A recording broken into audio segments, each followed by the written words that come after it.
High court present sitting ಜಡ್ಜ್ಗಳಿದಾರಲ್ಲ ಅವ್ರ ಮುಖಾಂತರ ತನಿಖೆ ನಡೆದಿ ಸತ್ಯಾಸತ್ಯತೆನ ಬಯಲಿಗೆಳಬೇಕು. ಅವರು ಮೊದಲನೇ ಆರೋಪಿಯಾಗಿ ತಲೆಮರೆಸ್ಕೊಂಡಿರೋದು ಯಾವುದೇ ದೇಶದಲ್ಲಿದ್ದರೂ ಸಹ ಕರೆದು ತಂದು ಅವರಿಗೆ ಕಠಿಣವಾದ ಶಿಕ್ಷೆಯನ್ನು ವಿಧಿಸಬೇಕು.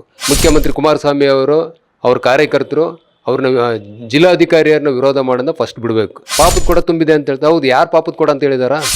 ತಳ ಸಮುದಾಯದ ಜಿಲ್ಲಾಡಳಿತ ಅಧಿಕಾರಿಗಳು ಬಂದಾಗ ಮೇಲ್ವರ್ಗದಲ್ಲಿರ್ತಕ್ಕಂಥ ರಾಜಕಾರಣಿಗಳು ಯಾರು ತಡ್ಕೊಳಕ್ಕೆ ಸಹಿಸಕ್ಕಲ್ಲ. ನಾವು ಮನವಿ ಮಾಡ್ಕೊತಾ ಇದ್ವಿ ಹೈಕೋರ್ಟ್ಗಳಿಗಾಗಲಿ ನ್ಯಾಯಾಲಯಕ್ಕಾಗಲಿ ಇಂಥವ್ರನ್ನ ಬಣ್ಣನ ಬಯಲು ಮಾಡಲೇಬೇಕು. ಎಲ್ಲ ಮಾಡ್ಬಾರ್ದು ಕರ್ಮ ಮಾಡಿರ್ತಾರೆ, ಕೋರ್ಟ್ ಅಷ್ಟೇ ಎತ್ತಿದ್ದಾರೆ. SIT ಏನು ವಿಶೇಷ ತನಿಖಾ ದಳ ಇದೆಯಲ್ಲ, ಅವರು ಕಂಪಲ್ಸರಿ ಇವ್ರು 3 ಜನನ ಎಲ್ಲಿದ್ರು ಸಹ ಎನ್ಕ್ವೈರಿ ಮಾಡಬೇಕು. ಇವ್ರು 3 ಜನನ ಬಂಧಿಸಬೇಕು. ಎಲ್ಲಿ ಮಹಿಳಾ ಗುಂಪುಗಳು ಒಂದಾದ್ರೂ ಇಲ್ಲ, ಮಹಿಳಾ ಗುಂಪುಗಳಾಗಲಿ SH ಗುಂಪುಗಳಾಗಲಿ ಬೇರೆ ಬೇರೆ ಸಂಘದ ಮಹಿಳಾ ಗುಂಪುಗಳಿದ್ದಾವೆ. ಯಾಕೆ ಇವ್ರು ಯಾರು ಒಂದೇ ಧ್ವನಿ ಮಾಡ್ತಾ ಇಲ್ಲ ಈ ಜಿಲ್ಲೆ ಒಳಗಡೆ?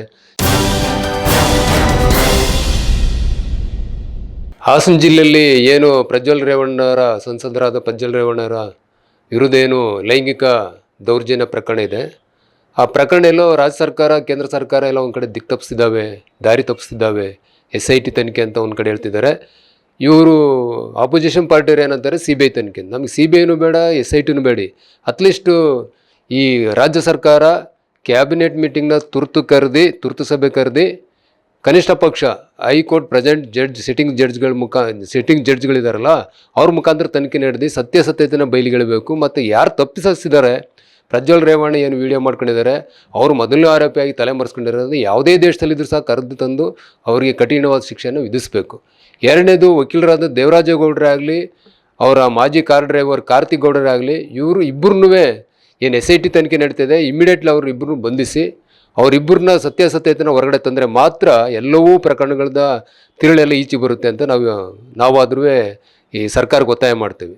ಎರಡನೇದೇನಂತ ಹೇಳಿದ್ರೆ, ಮಾನ್ಯ ಜಿಲ್ಲಾಧಿಕಾರಿಯರನ್ನ ತೇಜೋವಧೆ ಮಾಡ್ತಿರ್ತಕ್ಕಂಥ ಮಾನ್ಯ ಮಾಜಿ ಮುಖ್ಯಮಂತ್ರಿ ಕುಮಾರಸ್ವಾಮಿ ಅವರು ಅವ್ರ ಕಾರ್ಯಕರ್ತರು ಅವ್ರನ್ನ ಜಿಲ್ಲಾಧಿಕಾರಿಯರನ್ನ ವಿರೋಧ ಮಾಡೋದನ್ನ ಫಸ್ಟ್ ಬಿಡಬೇಕು.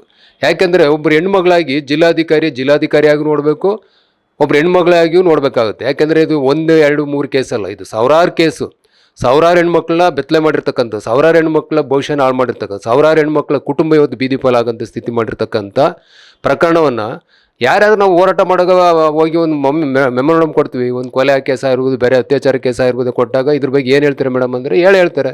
ಯಾವುದೇ ಇವರಿದ್ರು ಹೇಳ್ತಾರೆ, ಯಾರಿದ್ರು ಹೇಳ್ತಾರೆ. ಆದರೆ ಈ ಹಾಸನ ಜಿಲ್ಲಾಧಿಕಾರಿಗಳು ಸ್ವಲ್ಪ ದಿಟ್ಟತನದಿಂದ ಅದನ್ನು ಸಮರ್ಥವಾಗಿ ಹೇಳಿದ್ದಾರೆ, ಇಲ್ಲ ಅಂತಲ್ಲ. ಹೇಳ್ಬೇಕಾದ್ರೆ ಏನು ಪಾಪದ ಕೊಡ ತುಂಬಿದೆ ಅಂತ ಹೇಳ್ತಾರೆ. ಹೌದು, ಯಾರು ಪಾಪದ ಕೊಡ ಅಂತ ಹೇಳಿದಾರಾ? ಹಾಸನ ಜಿಲ್ಲೆಯಲ್ಲಿ ಪಾಪದ ಕೊಡ ತುಂಬಿದೆ ಅಂತ ಹೇಳಿದ್ದಾರೆ. ಹೌದು, ಸತ್ಯ. ಅಷ್ಟು ಧೈರ್ಯ ಮಾಡೋರು ಹೇಳಿದಾರಲ್ಲ, ಅದನ್ನ ನಾವೆಲ್ಲ ಸಾರ್ವಜನಿಕರು ಒಪ್ಕೋಬೇಕಾದ್ದು. ಯಾಕೆಂದರೆ ಒಬ್ಬರು ಮಹಿಳೆಯಾಗಿ ಒಂದು ಅನ್ಯಾಯವನ್ನು ಖಂಡಿಸೋಷ್ಟು ಮಟ್ಟಿಗೆ ಹೇಳಿದ್ದಾರೆ. ಒಬ್ಬರು ಜಿಲ್ಲಾಧಿಕಾರಿಯಾಗೂ ಅದನ್ನು ಪ್ರಕರಣವನ್ನು ಸರ್ಕಾರಕ್ಕೆ ಮನವಿ ಸಲ್ಲಿಸಿದ್ದಾರೆ. ಯಾಕಪ್ಪ ಜಿಲ್ಲಾಧಿಕಾರಿಗಳ ಮೇಲೆ ಇಷ್ಟೊಂದು ದ್ವೇಷ ಕಾರ್ತಾರೆ ಅಂತ ಹೇಳಿದ್ರೆ, ಈ ಜಿಲ್ಲೆ ಒಳಗಡೆ ಯಾವುದೇ ತಳ ಸಮುದಾಯದ ಜಿಲ್ಲಾಡಳಿತ ಅಧಿಕಾರಿಗಳು ಬಂದಾಗ ಮೇಲ್ವರ್ಗದಲ್ಲಿರ್ತಕ್ಕಂಥ ರಾಜಕಾರಣಿಗಳು ಯಾರು ತಡ್ಕೊಳಕ್ಕೆ ಸಹಿಸಕ್ಕಲ್ಲ. ಹಾಗಾಗಿ ಈ ಮೇಡಮ್ ಬಂದ ಮೇಲೆ ಸ್ವಲ್ಪ ದಲಿತರ ಪರವಾಗಿ, ದೀನರ ಪರವಾಗಿ, ಎಲ್ಲ ಪರವಾಗಿ ಕೆಲಸ ಮಾಡ್ತಿದ್ದಾರೆ. ಜೊತೆಗೆ ಈ ಇನ್ಸಿಡೆನ್ಸ್ ಬಂದಾಗ ಕೆಲವೊಂದು ಪ್ರಶ್ನೆ ಮಾಡ್ಬೋದು, ಏನು ರೀ ಜಿಲ್ಲಾಡಳಿತ ಇದ್ದಾಗ ಏನು ಕತೆ ಕಾಯ್ತಿದ್ರೆ ಅದು ಮಾಡ್ತಿದ್ದಂತೆ. ಏನು ರೀ, ಯಾರು ಕಂಪ್ಲೇಂಟ್ ಕೊಟ್ಟಿದ್ದಾರೆ ಜಿಲ್ಲಾಧಿಕಾರಿಗೆ? ಯಾರು ಜಿಲ್ಲಾಧಿಕಾರಿ ಕಂಪ್ಲೇಂಟ್ ಕೊಟ್ಟಿಲ್ಲ, ಯಾರು ದೂರು ಸಲ್ಲಿಸಿಲ್ಲ. ಚುನಾವಣೆ ಮುಗಿದ ನಂತರ ವೈರಲ್ ಆದ ವಿಡಿಯೋ ಇಟ್ಕೊಂಡು SITಗೆ ಮಹಿಳಾ ಆಯೋಗ ಒಂದು ವರದಿ ಕೊಡುತ್ತೆ ಆ ಸರ್ಕಾರಕ್ಕೆ. ಆವಾಗ ಕಮಿಟಿ ಮಾಡಿ ತನಿಖೆ ನಡೆಸ್ತಾರೆ. ಅದಾದಮೇಲೆ ಮೇಡಮ್ ಅವರು, ಹೌದಾ ಆನ್ಲೈನ್ನ ನಾವು ತೆರೆದಿದ್ವಿ, ಆನ್ಲೈನಲ್ಲಿ ಯಾರು ಸಂತ್ರಸ್ತಿದ್ರೆ ಅವರೆಲ್ಲ ನಮಗೆ ದೂರು ಸಲ್ಲಿಸ್ಬೋದು ಅಂತ. ಏನು ತಪ್ಪೇನಿದೆ? ಒಬ್ಳು ಹೆಣ್ಮಗಳಾಗೂ ನಾವು ನೋಡಬೇಕಾಯ್ತು, ಒಬ್ಬ ಜಿಲ್ಲಾಧಿಕಾರಿಯಾಗಿ ನೋಡಬೇಕಾಯ್ತು ನಾವು ಮೊದಲೇ ಹೇಳ್ತಾ ಇದ್ವಿ. ಅಂಥ ಒಂದು ಅದೇ ದೊಡ್ಡ ಇಶ್ಯೂ ಅನ್ನೋದನ್ನ ಏನು ಜಾತ್ಯತೀತ ಜನತಾಳ ವಿರೋಧ ಮಾಡ್ತಾ ಇದೆ, ಅದನ್ನ ಫಸ್ಟ್ ಬಿಡಬೇಕು. ಯಾಕಿಲ್ಲ ಅಂತ ಹೇಳಿದ್ರೆ, ನಾವು ದಲಿತ, ಹಿಂದುಳಿದ, ಅಲ್ಪಸಂಖ್ಯಾತರು ಏನಿದ್ವಿ ನಾವೆಲ್ಲರೂ ಜಿಲ್ಲಾಡಳಿತ ಪರವಾಗಿ ನಿಂತ್ಕೋಬೇಕಾಗುತ್ತೆ. ಎರಡನೇದು ಅಂತ ಹೇಳಿದ್ರೆ, ಈ ಕೇಸಲ್ಲಿ ಯಾರ್ಯಾರು ಈ ಥರ ಕೇಸಲ್ಲಿ ಇಡೀ ಕರ್ನಾಟಕದಲ್ಲಿ ಸುಮಾರು MLAಗಳು, ಮಾಜಿ MLAಗಳು, ಅವರು ಸುಮಾರು ಜನ ಎಲ್ಲರೂ ಕೋರ್ಟಲ್ಲಿ ಸ್ಟೇ ತಂದಿದ್ದಾರೆ, ನಮ್ಮ ಸೆಕ್ಸ್ ವಿಡಿಯೋನ ಬಿಡುಗಡೆ ಮಾಡಬೇಡಿ. ನಾವು ಮನವಿ ಮಾಡ್ಕೊತಾ ಇದ್ವಿ ಹೈಕೋರ್ಟ್ಗಳಿಗಾಗಲಿ ನ್ಯಾಯಾಲಯಕ್ಕಾಗಲಿ ಇಂಥವ್ರನ್ನ ಬಣ್ಣನ ಬಯಲು ಮಾಡಲೇಬೇಕು. ಅಟ್ಲೀಸ್ಟ್ ಇಂಥವ್ರನ್ನ ಸ್ಟೇನ ವೆಕೆಟ್ ಮಾಡಿಸ್ಬೇಕು. ಯಾಕೆ ಅಂತೇಳಿದ್ರೆ ಜನಪ್ರತಿನಿಧಿಗಳ ಯೋಗ್ಯರೋ ಅಯೋಗ್ಯರೋ ಅನ್ನೋದು ಈ ಸಮಾಜಕ್ಕೆ ಗೊತ್ತಾಗಬೇಕು. ಇಲ್ಲೇನಾರೋ ವಿಡಿಯೋ ವೈರಲ್ ಆಗಲಿಲ್ಲ ಅಂತೇಳಿದ್ರೆ ಇವರಿಷ್ಟು ಯೋಗ್ಯರ ಅಯೋಗ್ಯರ ಅಂತ ಜನಕ್ಕೆ ಹೆಂಗೆ ಗೊತ್ತಾಗ್ತಾ ಇತ್ತು? ಎಲ್ಲ ಮಾಡ್ಬಾರ್ದು ಕರ್ಮ ಮಾಡಿರ್ತಾರೆ, ಕೋರ್ಟ್ ಅಷ್ಟೇ ಎತ್ತಿದ್ದಾರೆ. ಅದು ಅಟ್ಲೀಸ್ಟ್ ಮತದಾರಂಗಾರ ಗೊತ್ತಾಗಬೇಕಲ್ಲ. ಹಾಗಾಗಿ ಇವು ವೈರಲ್ ಮಾಡಿದ ತಪ್ಪಾದ್ರೂ ಒಂದು ಕಡೆ ಇಡೀ ಸಮುದಾಯಕ್ಕೆಲ್ಲ ಗೊತ್ತಾದ್ಮೇಲೆ ಇವ್ರು ಇಂಥವ್ರು ಯೋಗ್ಯರೋ ಅಯೋಗ್ಯರೋ ಅಂತ ಇಡೀ ಸಮಾಜ ತೀರ್ಮಾನ ಮಾಡುತ್ತೆ. ಹಾಗಾಗಿ ನಾವೇನು ಮಾಡ್ತಿದ್ವಿ, ವೈರಲ್ ಮಾಡೋದಕ್ಕಿಂತ ಅತಿ ಮುಖ್ಯವಾಗಿ ಯಾರು ಈ ಕೃತ್ಯನ ಮಾಡುವಾಗ ವಿಡಿಯೋ ಮಾಡಿದ್ದಾನೆ, ಯಾರು ಈ ಕೃತ್ಯದ ಆದ ನಂತರ ಆ ಕಾರ್ ಡ್ರೈವರು ಯಾರು ಪೆನ್ ಡ್ರೈವ್ ಕೊಟ್ಟ, ಆ ವಕೀಲರ ಪಾತ್ರ ಏನು, ಪೆನ್ ಡ್ರೈವ್ ಕೊಟ್ಟಂಥ ಕಾರ್ತಿಗೌಡನ ಪಾತ್ರ ಏನು, ಇವ್ರು 3 ಜನನು ತನಿಖೆ ಮಾಡಿ ಇಡೀ ಸಮಾಜಕ್ಕೆ ಸತ್ಯಾಸತ್ಯತೆ ತಿಳಿಸ್ಬೇಕಾದ್ದು ಸರ್ಕಾರದ್ದು. SIT ಏನು ವಿಶೇಷ ತನಿಖಾ ದಳ ಇದೆಯಲ್ಲ, ಅವರು ಕಂಪಲ್ಸರಿ ಇವ್ರು 3 ಜನನ ಎಲ್ಲಿದ್ರು ಸಹ ಎನ್ಕ್ವೈರಿ ಮಾಡಬೇಕು, ಇವ್ರು 3 ಜನನ ಬಂಧಿಸಬೇಕು. ಇವ್ರು 3 ಜನ ಬಂಧಿಸಿ ವಿಚಾರಣೆ ಮಾಡಿದ್ರೆ ಮಾತ್ರ ಸತ್ಯ ಈಚೆ ಬರುತ್ತೆ, ಇಲ್ಲಾಂದ್ರೆ ಸತ್ಯ ಈಚೆ ಬರೋಕ್ಕಾಗಲ್ಲ. ಯಾಕೆಂದರೆ ಇಡೀ ರಾಜಕಾರಣದಲ್ಲಿ ಎಲ್ಲ ಪಕ್ಷದವರೂ ಅವರವರ ಬೇಳೆ ಬೇಯಿಸ್ಕೊಳ್ಳೋಕ್ಕೆ ಹೋಗ್ತಾರೆ ವಿನ ನಿಜವಾಗಿ ಅನ್ಯಾಯಕ್ಕೊಳಗಾಗಿರ್ತಾರಲ್ಲ ಹೆಣ್ಮಕ್ಳು, ಅವ್ರು ನ್ಯಾಯ ಕೊಡ್ಸೋಕ್ಕೆ ಯಾರೂ ಮುಂದೆ ಬರಲ್ಲ. ಇವರು ನ್ಯಾಯ ಕೊಡಿಸ್ಬೇಕಂತ ಹೇಳಿದ್ರೆ ಯಾರು ಕೊಡಿಸ್ಬೇಕು? ವಿರೋಧ ಪಕ್ಷ ಆಡಳಿತ ಪಕ್ಷ ಎರಡೂ ಸೇರಿ ಇಂಥ ಕೃತ್ಯಗಳನ್ನ ಖಂಡಿಸಿ ಮಾಡಬೇಕಾದ್ದು.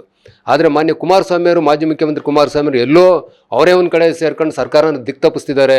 ತಮ್ಮ ಕುಟುಂಬದ ಅಣ್ಣನ ಮಗನ ಸಮರ್ಥನೆ ಮಾಡ್ಕೊಳ್ಳೋಕ್ಕೋಸ್ಕರ ಏನೋ ಒಂದು ಕಡೆ ತನಿಖೆ ನಡೆದು ದಿಕ್ತಪ್ಪಿಸ್ತಿದ್ದಾರೆ ಅನಿಸ್ತಿದೆ.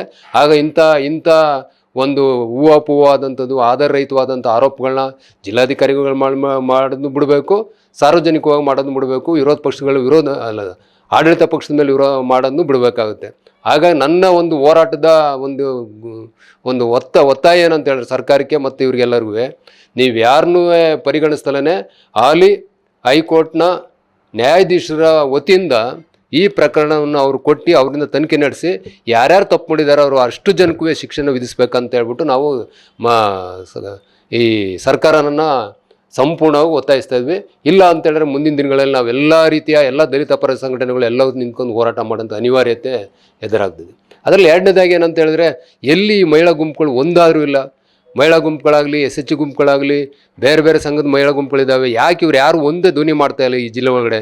ಇಂಥ ಸಾವಿರಾರು ಹೆಣ್ಮಕ್ಳನ್ನ ಬೆತ್ತಲೆ ಮಾಡಿದಂಥ ಪ್ರಕರಣದಲ್ಲಿ ಅಟ್ಲೀಸ್ಟ್ ತುಣಿತಕ್ಕೊಳಗಾದಂಥ ಮಹಿಳೆಯರಿಗೆ ಸಪೋರ್ಟ್ಗಾರ ನಿಂತ್ಕೊಳ್ಳೋಂಥ ಮಹಿಳಾ ಸಂಘಗಳು ಬರಬೇಕಿತ್ತು. ಅದೇ ಅಲ್ದಲ್ಲೇ ಎಲ್ಲಾದರೂ ಇದು ಅಲ್ಪಸಂಖ್ಯಾತ ಸಮುದಾಯದನೋ ಬೇರೆ ಅನ್ಯ ಕೋಮಿನವನು ಯಾರು ಮಾಡಿದಿದ್ರೆ ಇವತ್ತು ಜಿಲ್ಲಾಡಳಿತ ಮುಂದ್ಗಡೆ ಇದೇ ಸಮುದಾಯಗಳು ನಿಂತ್ಕೊಂಡು ಜಿಲ್ಲಾಡಳಿತನ ಲಾ ಆ್ಯಂಡ್ ಆರ್ಡರ್ನ ಉಲ್ಲಂಘನೆ ಮಾಡ್ತಿದ್ದು, ಇಲ್ಲ ಸಿಕ್ಕಾಪಟ್ಟೆ ಜಿಲ್ಲಾಡಳಿತಕ್ಕೆ ಹೈ ಪ್ರೆಷರಲ್ಲಿ ಹೋರಾಟ ಮಾಡ್ತಿದ್ದು. ಆ ಹೋರಾಟಗಳು ಎಲ್ಲಿ ಹೋಗಿದ್ದಾವೆ? ಯಾಕಾಗಿ ಈ ಥರ ಜಾತಿ ತಾರತಮ್ಯ, ಧರ್ಮದ ತಾರತಮ್ಯ, ಒಬ್ಬನಿಗೊಂಥರ ಕಾನೂನು ಇನ್ನೊಬ್ಬನಿಗೊಂಥರ ಕಾನೂನು ಮಾಡ್ತಿರೋಂಥವು ನಾವು ಉಗ್ರ ಖಂಡಿಸ್ತೀವಿ. ಈ ಜಿಲ್ಲೆ ಒಳಗಡೆ ಯಾರು ನೊಂದಿದ್ದಾರೆ, ಯಾರು ಮಹಿಳೆಯರಿದ್ದಾರೆ, ಅವರೆಲ್ಲರೂ ಧೈರ್ಯದಿಂದ ಬಂದ್ಬಿಟ್ಟು SIT ಮುಂದ್ಗಡೆ ತಮ್ಮ ಪ್ರಕರಣಗಳ ದಾಖಲು ಮಾಡ್ಬೇಕಂತ ನಾವು ಮನವಿ ಮಾಡ್ಕೊಳ್ತೀವಿ. ಇಂಥ ಹೋರಾಟಗಳಿಗೆ ನಾವೆಲ್ಲರೂ ಸಹಕರಿಸ್ತೀವಿ. ಎಲ್ಲ ದಲಿತ ಪರ ಸಂಘಟನೆಗಳು ಅವ್ರ ಒಟ್ಟಿಗೆ, ಸಂತ್ರಸ್ತರ ಒಟ್ಟಿಗೆ ನಿಂತ್ಕೊಂಡು ಅವ್ರು ಧೈರ್ಯ ತುಂಬ್ತೀವಿ ಅಂತ ಹೇಳ್ತಾ ನನ್ನ ಮಾತು. ಸ್ಥಳೀಯ ಹಾಗೂ ನಿಖರ ಸುದ್ದಿಗಾಗಿ ಸಬ್ಸ್ಕ್ರೈಬ್ ಆಗಿ ಬೇಮಾ ವಿಜಯ ಡಿಜಿಟಲ್ ಯೂಟ್ಯೂಬ್ ಚಾನೆಲ್ ಹಾಗೂ ಪಕ್ಕದಲ್ಲಿ ಕಾಣುವ ಬೆಲ್ ಐಕಾನ್ ಕ್ಲಿಕ್ ಮಾಡಿ ಕ್ಷಣ ಕ್ಷಣದ ಅಪ್ಡೇಟ್ಗಳನ್ನು ಪಡೆದುಕೊಳ್ಳಿ.